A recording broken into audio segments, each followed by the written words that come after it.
You all so much for staying with us throughout the past few days, and we're at our final session, and it's sure to be a good one. We have three of our legendary rehab specialists on this panel today. We have Earl Howerton. Earl is the founder and executive director of Southside Outreach Group. And we have Kenny Rogers, who is a rehab specialist for SIRCAP. And we have Anna Mead, who is a rehab specialist that has been doing this work for 32 years. And the topic of our conversation this afternoon is how to hire a rehab specialist. And to start our conversation, I'm going to pass it to Anna.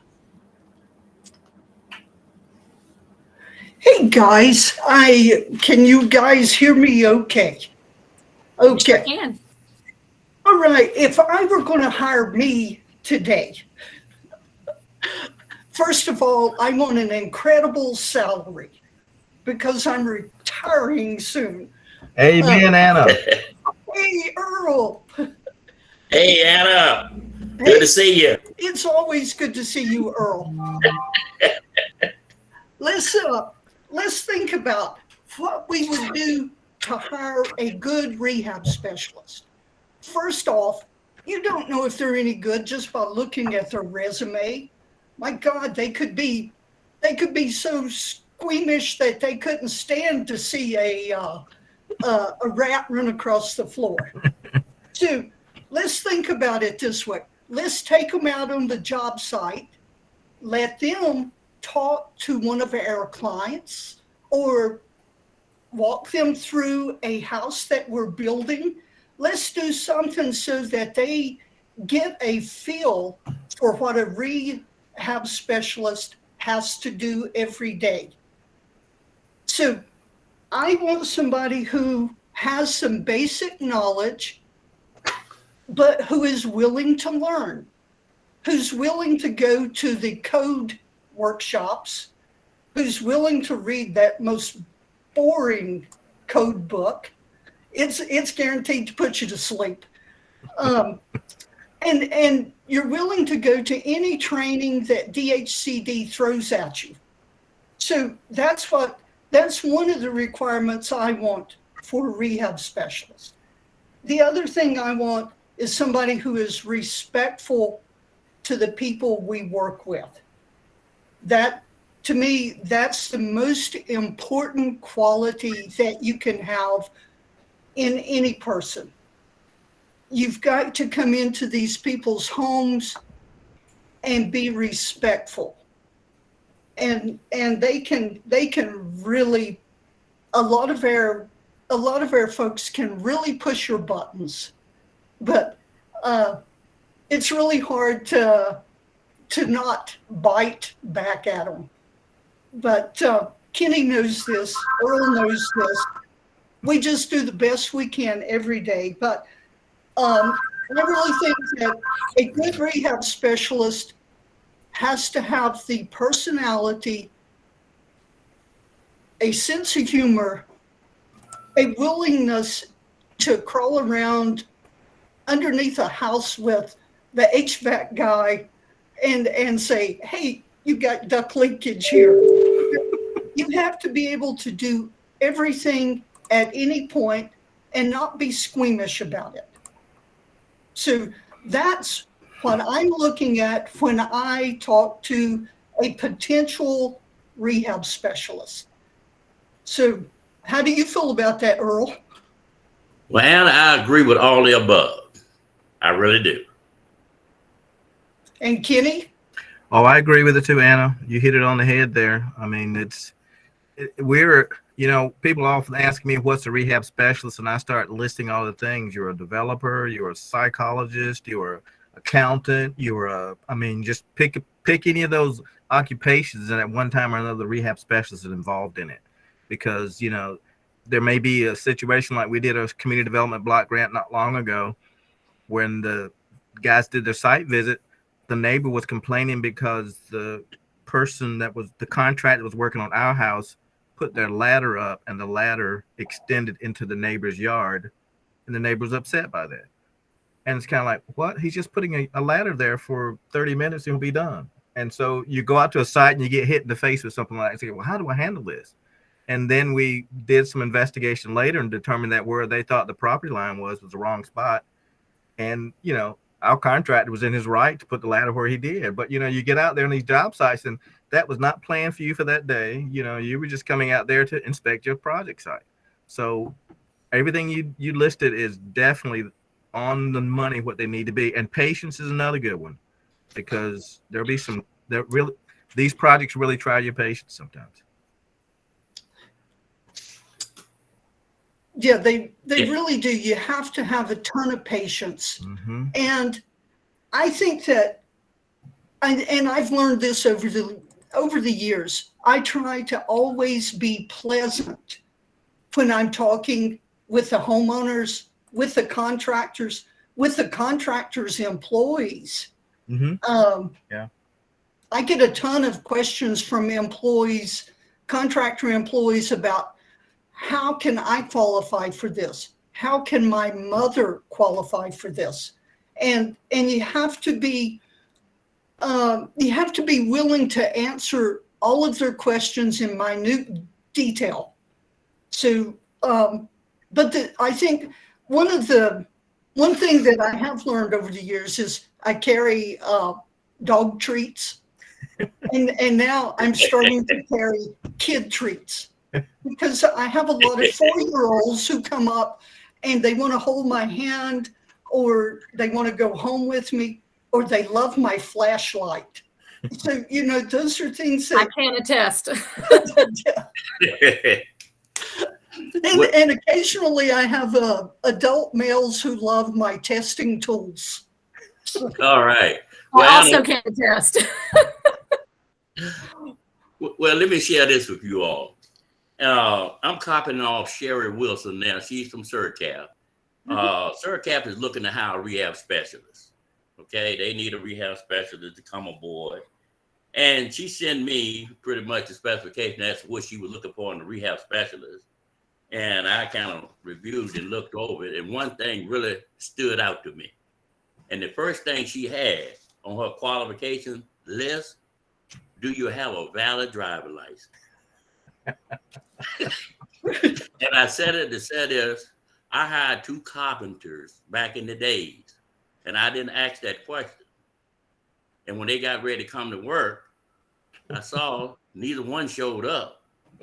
And then they finally called and said, well, Earl, why didn't you pick us up? Okay, and now, you know, some of the things that I look for in hiring a rehab specialist, because Anna, you know, you and I done trained a couple rehab specialists over the past years. And to train a rehab specialist to be a good rehab specialist, that person gonna need some type of basic skills. They need some type of experience. Now, I'm not worrying about the qualification. They don't have to have certifications in this, but they need to know the components or some of the components of a house. Because it's hard to write detailed specifications if I don't know what a window molding is, if I don't know what a tread is, okay? And if a person, you know, knows some of the components, it's fairly easy to teach someone how to write specifications. But that's not all to it. Yeah, you pretty much all of us could write specifications, bid it out to contractors, you know, get a quote on it. But it goes a little further. You know, we have to control price or cost. We have to cost that job out. So once you write specifications, you got to know what some products cost. You know, for instance, what do a shower cost versus a 3-piece bathtub? What do a regular commode cost versus a handicap commode? You know, what do an exterior door cost rather than an interior door?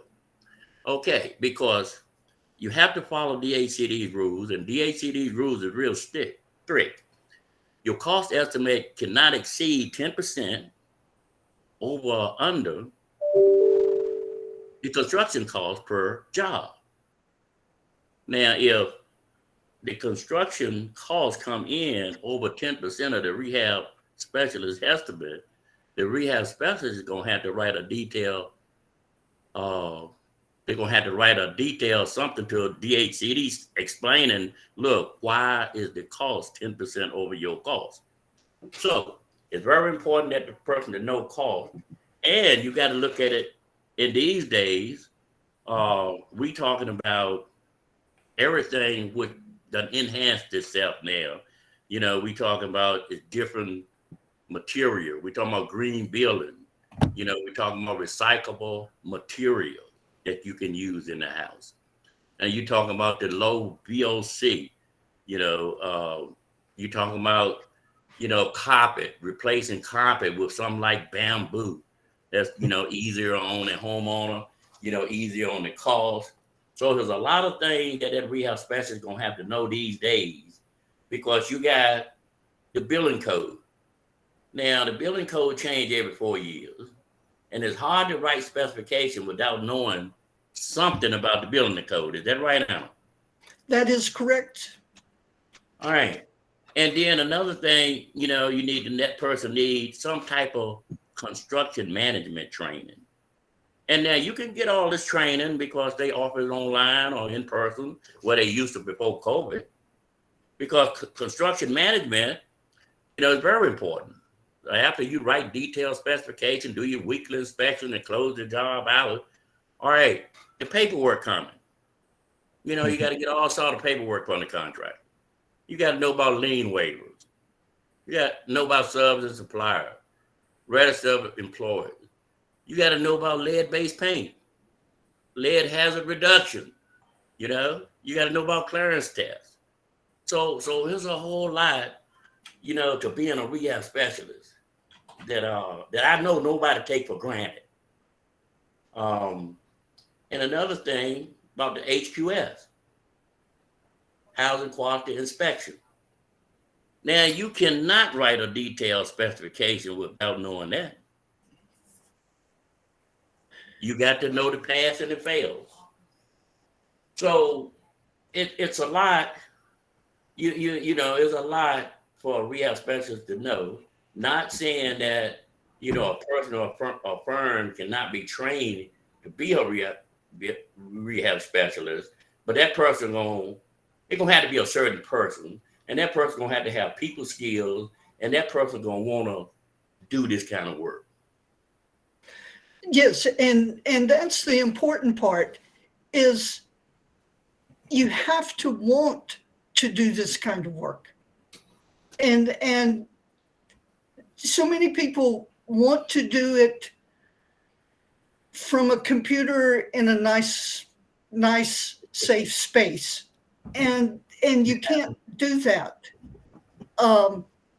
About 3 weeks ago, I had a couple of guys with me who helped me dig out a septic tank, get the lid off, and then I'm sticking my head and camera down in there to see what is wrong with the outlet pipe going to the distribution box. Mm-hmm. And while I'm doing all this, I'm teaching those two guys who are with me what where the inlet is, where the outlet is, what a DB box is.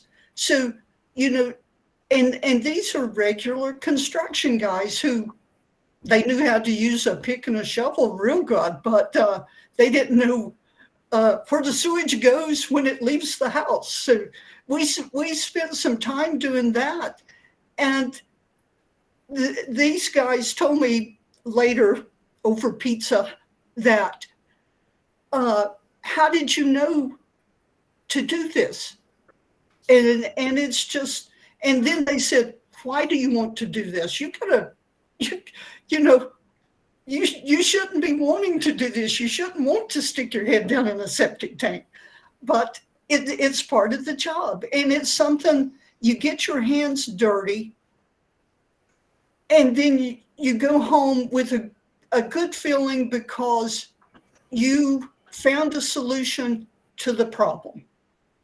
I'm still doing this because I like finding the solution and helping the little old ladies like me who don't know why their toilet won't flush. So, I'm still doing this because of that. Earl, why are you still doing this?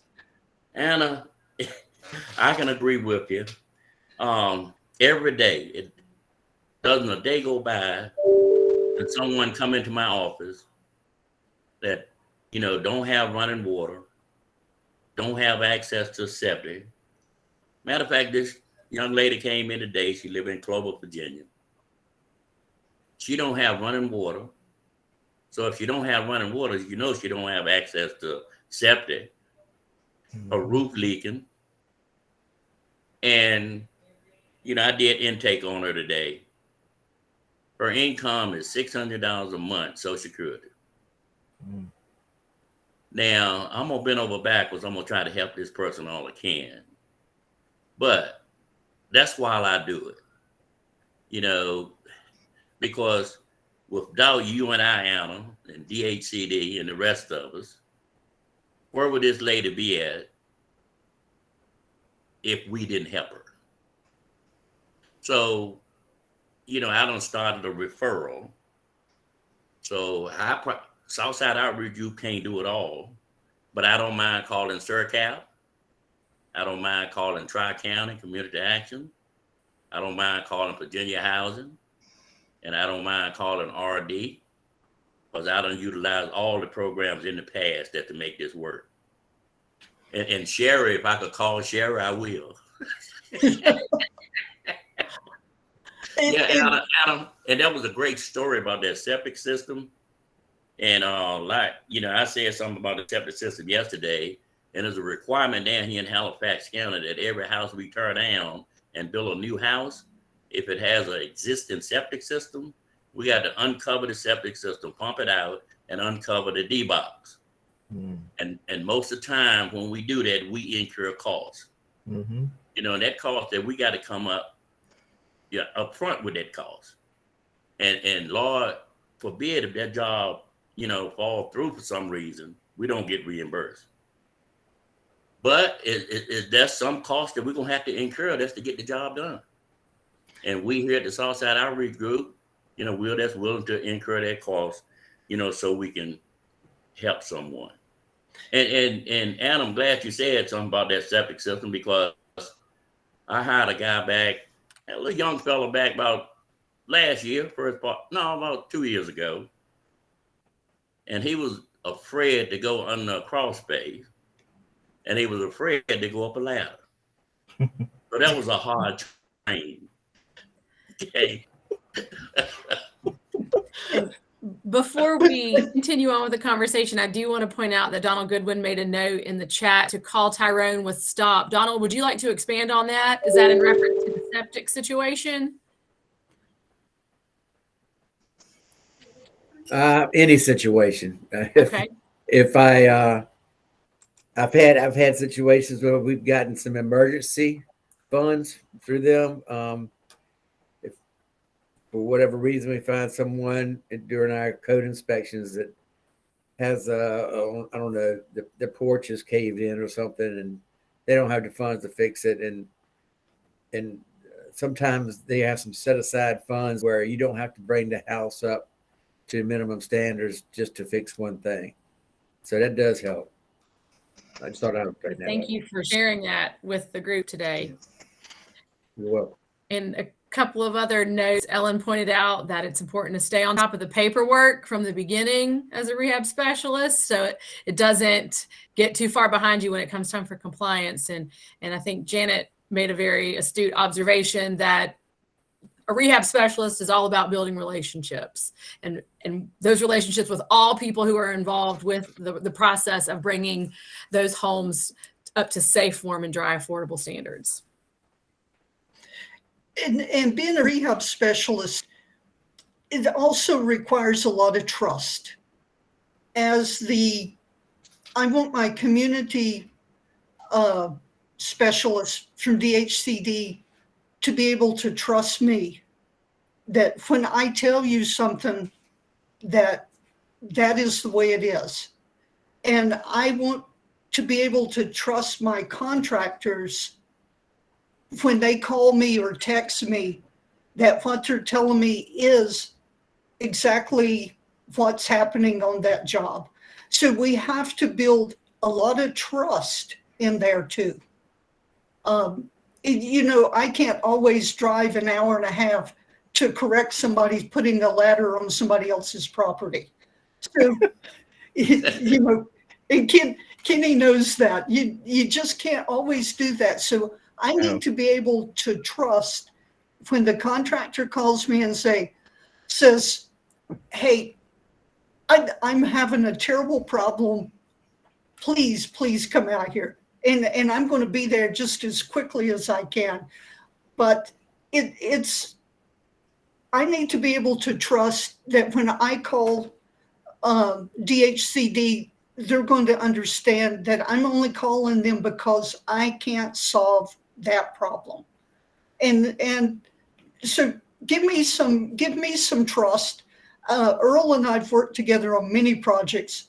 I don't hesitate to call and ask for help anywhere I can get it. So wouldn't you say trust is a mainstay of what we do, Earl? Yes. Yes, we have to have trust. Yeah, you have to have trust. And in our line of work, when we hire rehab specialists, we cannot micromanage. Okay? We have to have trust in that person to go out and do what that person needs to do to get their job done. Because, they always say a rehab specialist can make your project or break your project, because that person is the liaison between the contractor, the grantee, and the homeowner. Okay, you get a good rehab specialist, it'll make the grant management job a lot easier. They won't have to deal with complaints, because some little minute complaints that homeowner might have, a contractor might have, a good rehab specialist could go ahead and deal with those complaints and solve them before they even get back to the grantee. And I'd rather do that. And then another thing a good rehab specialist would do will cut down on change orders. Yep. Okay, me myself, now I hate change orders. But every now and then, now you're going to get a change order for something unforeseen. But I try to keep them at a minimum. My goal is not to have a change order.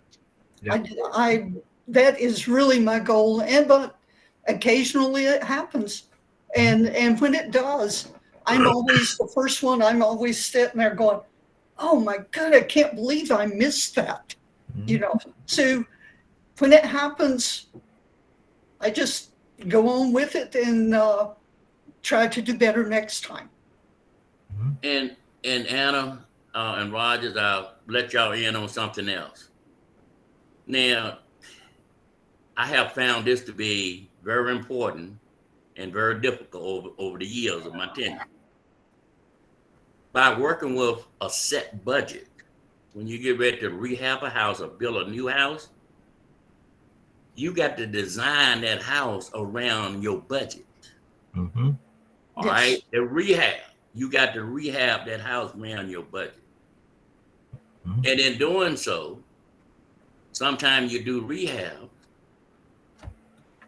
you go in and you get those big ticket items, you leave some of those cosmetic items alone. And if you don't watch out, 9 times out of 10, the little cosmetic item that you done left out and you done explain it to the homeowner. Oh boy, do we get complaints. Young lady set up in there because I couldn't give her a carpet, gave her almost a new house. She was sitting in the rocking chair. Son, you did a good job, but I sure wish I could have got my carpet. I said, yes, ma'am. Yes, and used to $25,000 would do 5 systems. For $25,000 5 years ago, I could do the roof, the windows, the electrical, the kitchen, and the bathroom. Yes. Now for $25,000, I can barely do the electrical and the bathroom. That's true. So, yeah, and I'd just like to add too, a good rehab specialist is going to be a person that's watching out for everybody's interest. You know, we do these work write-ups and information is there, and it gives everybody the game plan for what the contractor should be doing for the homeowner and what the homeowner should be expecting. So the rehab specialist needs to be protecting the interests of that homeowner to make sure the contractor is doing what's on that work write-up and he's doing it well. And at the same time, he's going to make sure that that homeowner isn't getting the contractor to do things that aren't on there. So you need to be making sure that everybody is playing the game fairly. As in, here's the work write-up. This is what we're going to do here today. And, you know, you can get that project creep where the homeowner decides, hey, can you put this up over here? And can you do that? And so the rehab specialist has to be really critical about making sure you're sticking with the work write-up so that there's not those extra things added in there. And I also think the rehab specialist needs to be somebody that realizes that all projects can be just a little bit different. You know, you're going to put in another bathroom, but even though it's a bathroom like you've done numerous times, this project might be a little bit different in how you get that bathroom in there. So it's not like a cookie cutter operation. It's not the way you did the last one, you're going to do this one. Well, maybe. I used to tell my wife sometimes when I was even in construction all the time that we make up some of this stuff as we go along because you have a certain way of doing things. But when you get to that project, we're going to have to do this one different because of this and that. And so you have to be a guy that can think outside of a guy or person, male, female, whatever, that thinks outside of the box sometimes. How can we get this done? And you can't just throw your hand up at the first roadblock or the first obstacle. You got to start thinking, well, what else can we do? How can we get that done?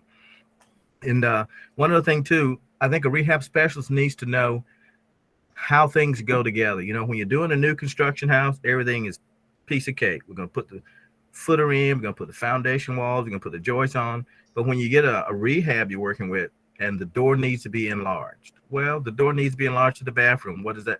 Just putting a new door? No, you got to move studs. You got to put in a header. You might have to move the electrical outlet. You might have to move the switch. So that rehab specialist needs to know, if I want to do this, what has to go first, or what has to be moved, or what else needs to be involved with it. So you need to be thinking about all the other components to do the final component that you want. I want a new, bigger door there. What's it going to take? And so a rehab specialist has to be a thinker like that. And then another thing, another thing you got to look at in a rehab specialist also, because, you know, Anna and Ken, if you know, when it comes to new houses, we design our own floor plan, and that's not too easy to do. Nope. You know, and everything getting so modern now, because I heard Joanne was talking about universal design yesterday, and she is definitely right. We need to start focusing on slab on grade and giving that zero interest. You know, because people do, you know, want to age in place. So, you know, a new rehab specialist, right? You know, can that person design a set of plans for a 2, 3, 4 bedroom house? I don't know. So maybe the grantee man ought to look at that and have something in place, because a good set of plans, if you're gonna get an architect to draw them for you, it's gonna be in between $500 and $1,000. You know, so we got to kind of look at that too, you know, in hiring a rehab specialist, just to see how we're gonna make that work. Yep. And they have to be able to read plans too. Well, that's true. Yep. Read what's on that mark plan. Anna, I tell you what I did. I've been keeping this a secret for the last 10 years. I was down in Blackstone, and this young lady needed a house. She needed a substantial reconstruction. So I was going to build her a little 2-bedroom substantial reconstruction. And I took her word that the property was hers. She said her daddy went out there and walked with the survey, and these are the stakes and this and that. I built a house, and once the house was built, here come the neighbor, said half of the house was on my property. And guess what? Got it surveyed, and half of the house was on the other lady's property. So you know what we had to do. I think that half of that piece of property, the tax assessed value of about $1,500, it ended up costing me $10,000. So I had to buy the property. So you're right. They're going to definitely know how to read a plat map. And I recommend that your rehab specialist, before they build a new house, find those stakes, those property boundary lines. Make sure you know where those property boundary lines are.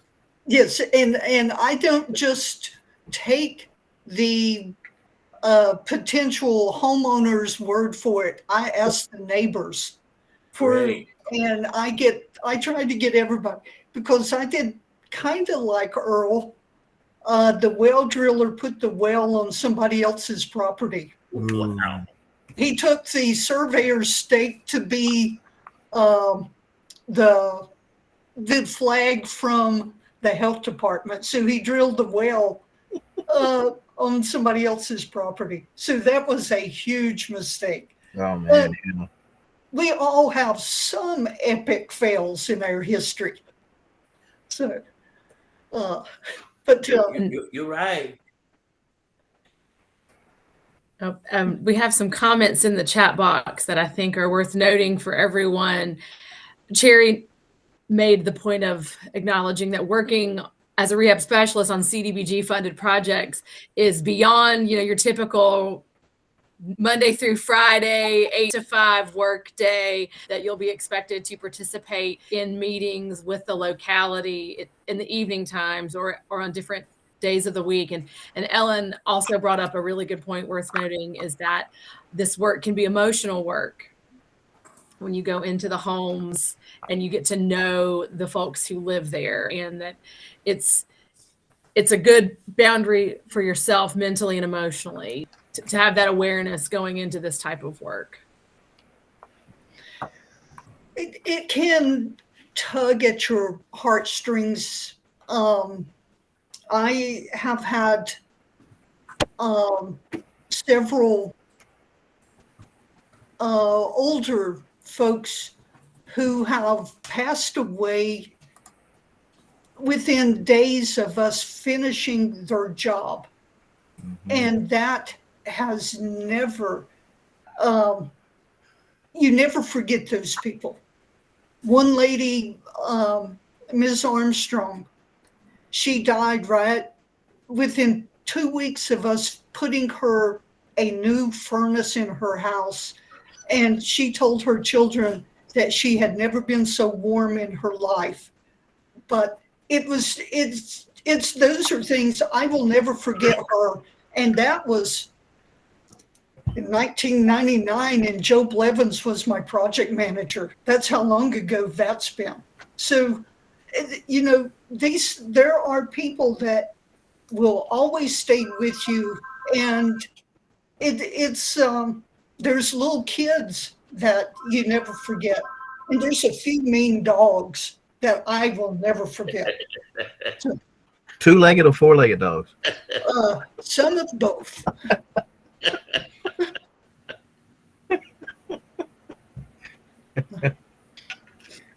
Yeah. Well, Anna, what you think about this?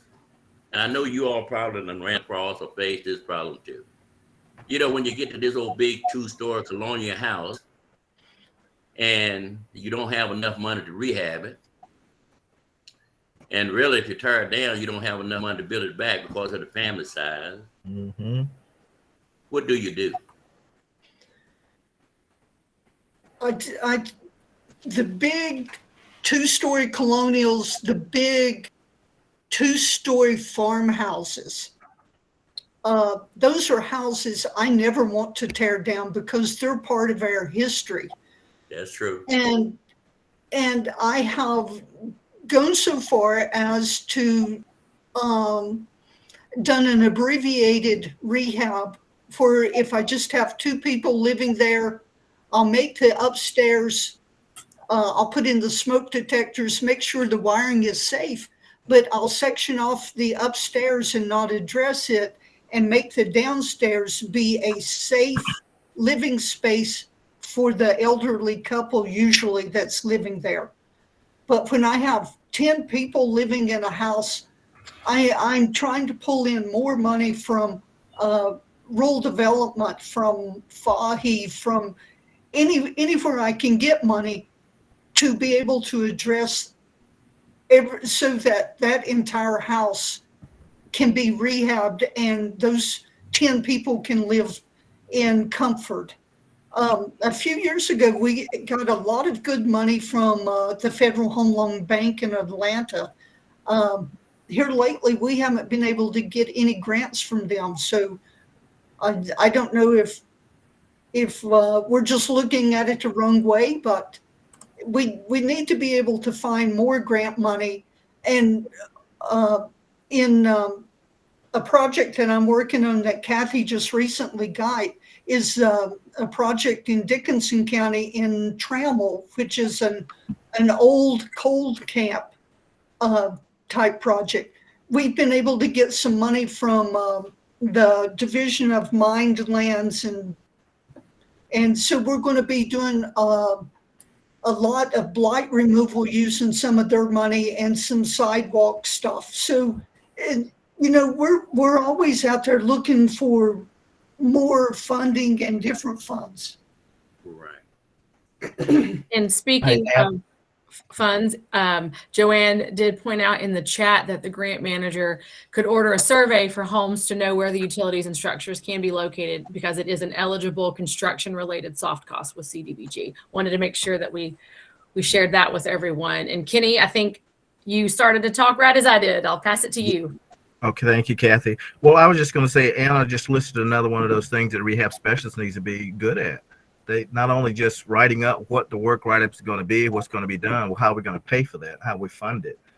You write the ADA in a certain category, you like the waterproofing in a certain category, to make sure that your work write-up meets the funding sources so it can be paid for. And at the same time, you want to have in the back of your head, I can go to, like you talk about, rural development or farmers home loan bank or somebody else that will provide funding for your project. And so you can write it so that the funding can take care of the project costs. And so that's another one of those things the rehab specialist is good. It would be a benefit for them to be good at.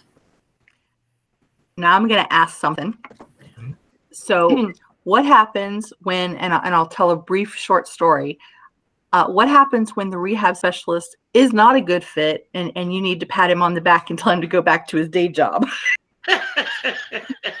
We about 12 years ago, it was one of my very first NSP projects, and he had been hired as a rehab specialist. He came over from the contracting, been a contractor for 20 years, knew everything there was to know. Resume looked great. In person, sounded great.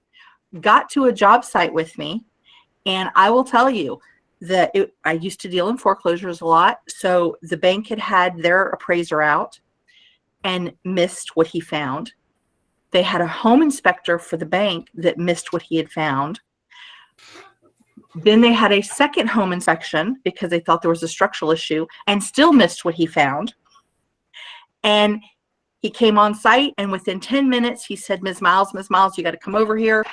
There was a pipe sticking out of the basement wall about 8 inches this way. And when we went into the basement, about 12 inches that way. And he said, they had an oil heat here at some point in time. He said, we got to find out if it's been, decommissioned or retired. And he knew somebody at the city, and he called the city up, and they said, oh, wow, that house was built in 1925. We didn't start keeping records till 1937. Don't know if it had one or not. Can't help you.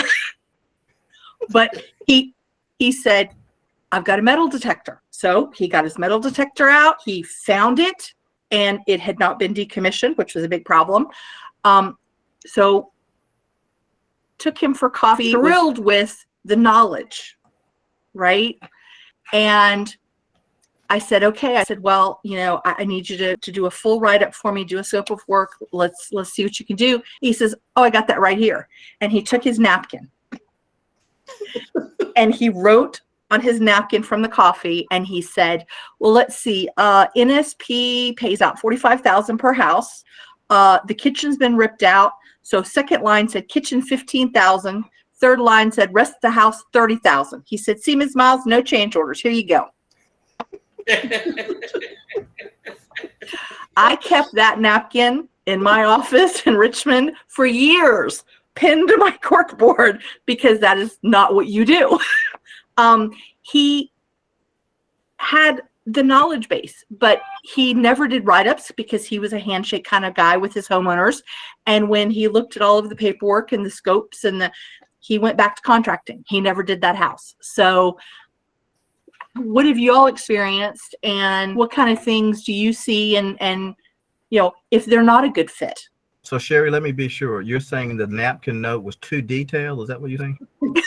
Yes, he just provided way too much information. It just blew my brain. Um, Well, I think when a case like this, before a case like this occur, what I recommend and what I do if I hire a new rehab specialist, I'm going out with them on the first 1, 2, or 3 jobs, and I'm gonna hold their hands, until the bid process to make sure that they done incorporated everything in the specification and whatnot. They got the costs and all of that, right? And also, my new rehab specialist, I have a cost sheet that I go by, but I request of them to do their own cost sheet. And only thing you got to do, the material that you're gonna put in the house, and the appliance. You can go to Lowe's, you can go to Home Depot, and let's create you a price list, so you'll know, like what the material cost, what the appliance cost. And now, only thing you got to do, you got to put the label, the contractor's label to the cost. That's how you identify costs associated with these jobs. Well, Sherry, your rehab specialist, I don't have a good answer for you. I don't know what I'd have did. What would you did, Adam? I think I would have gone home and had a couple of beers and said, "This is too bad." I think I would have taken the napkin and taken the dinner and say, "Well, what's your new job going to be?" As my father used to say, "What's your plan B?" Plan B. You need a plan B. I think that Earl and I were probably at the first spec writing workshop when Amanda came on board. It was her first workshop that she was at with DHCD. And that was one of those workshops where we learned the 5 C's of spec writing. And it's those 5 C's are still really important. And anybody who does this for very long realizes that it's really something that you have to do is incorporate clear specs. They have to be concise. They have to be complete. If you want a shower tub, say shower tub. If you want a shower, say shower. That's right. But and be correct. That's what Earl was just talking about. You go to Lowe's and Home Depot and you get the latest information on what you're using. So you have the most current, reliable, and that gets you the correct spec. And then the other thing is be consistent. You have to be consistent with your work write-ups. I do. When I finally got mine down pat, I use the same work write-up from the most important to the least important.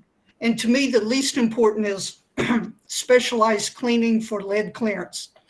But it has to be on every one of those work write-ups when you're dealing with a pre-1978 house. So to me, warm, safe, and dry, that's electrical, roof, and safety issues are grab bars. That grab bars in a bathroom is such a safety issue. I didn't realize it until I became a senior citizen. So now it's really there.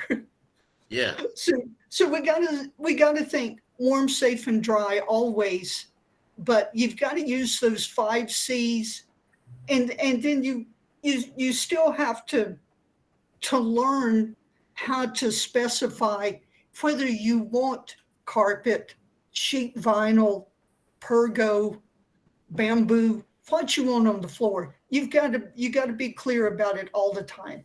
So, yes. Hey, next time you have a hard job, call me, Kenny, and Earl. We'll come out and we'll be the the KAE show. Oh, way to go, Anna. Anna, that is a great way to wrap up our conversation today because we are right at time. Thank you, Anna, Kenny, and Earl, for sharing your time and your experience with everyone here on the call. We have a lot to learn from you and with you. And I'll pass this back to Sherry.